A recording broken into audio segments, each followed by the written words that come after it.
राधे राधे दोस्तों, जहाँ से कहानी ख़त्म की हम वहीं से शुरू करते हैं। तो अब तक आपने देखा कि देव वसुधा की आंखों को देख कर के दीवाना हो जाता है, लेकिन ये नहीं जान पाता है कि लड़की कौन है। तो अब आगे क्या कहानी आप लोग देखिए। जब ये आती है वहाँ पे तो एकदम देव उसकी आंखों को देखने ही लगता है, देखते ही रह जाता है। ये तो आप जान ही चुके हैं।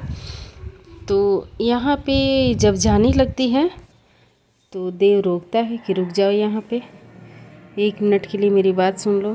तो ये कहती है कि एक पर्ची ली होती है, उसको पकड़ा देती है, कहती है कि मेरी शर्त है कि मुझसे कोई सवाल नहीं किया जाए और मैं गूंगी हूँ, और इसके अलावा मैं अपनी खुशी से अपनी आँखों का प्रदर्शन किया है, और इसके अलावा मुझसे कोई और संबंध ना रखा जाए। मैं कोई और सवाल का जवाब नहीं दूंगी। बस आँखों की बात थी, कजरारे फाइल की बात थी कि आपकी फाइल डूब जाती है, आपका करियर बर्बाद हो जाता है, बस इसलिए मैं अपनी आँखों का प्रदर्शन करने के लिए आई हूँ। तो देव कहते हैं मैं माफ़ी चाहता हूँ, लेकिन मैं एक बार आपका चेहरा देख सकता हूँ। तो ये बहुत भावुक हो जाती है, सोचती है चेहरा दिखा दूँ। तब तक मन बना लेती है दिखाने का, घूंघट उठाने वाली होती है। तब तक सारिका की बात याद आ जाती है कि अगर तुमने चेहरा दिखा दिया तो फिर तुम इस घर में ना घर की रहोगी, ना घाट की रहोगी, ना नौकरानी ही बन पाओगी, और ना ही वसुधा सोलंकी बन के इस गांव में भी रह पाओगे। ये सोच के इसका चेहरा पीला पड़ जाता है और ये वहाँ से चली जाती है। घर पे आके अविनाश से ये बात करती रहती है। अविनाश और ये बात कर रहे होते हैं, तब तक देव खड़ा होकर सुन लेता है पीछे से। ये दोनों बात कर रहे होते हैं कि वसुधा जादूगर तुमने बहुत अच्छा किया, अगर वहाँ स्टेज पे जाके अपने आँखों का प्रदर्शन ना किया होता तो आज ये देव आज ये हमारी कंपनी डूब जाती। तुमने बहुत अच्छा किया।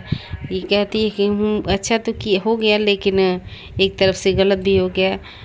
अभी सर आप किसी को मत बोलिए, आप ऐसे चिल्ला चिल्ला के मत बोलिए, दीवारों के भी कान होते, कोई सुन लेगा तो लेने के देने पड़ जाएंगे, हमारी सारी मेहनत पे पानी फिर जाएगा, सब लोग समझ जाएंगे कि हमने कोई छलावा किया है।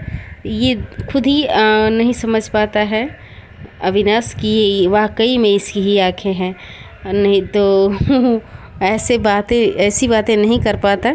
लेकिन ये दोनों बात कर रहे होते हैं, तब तक ये देव का खून खौल उठता है और एकदम गुस्से से आग बबूला हो जाता है।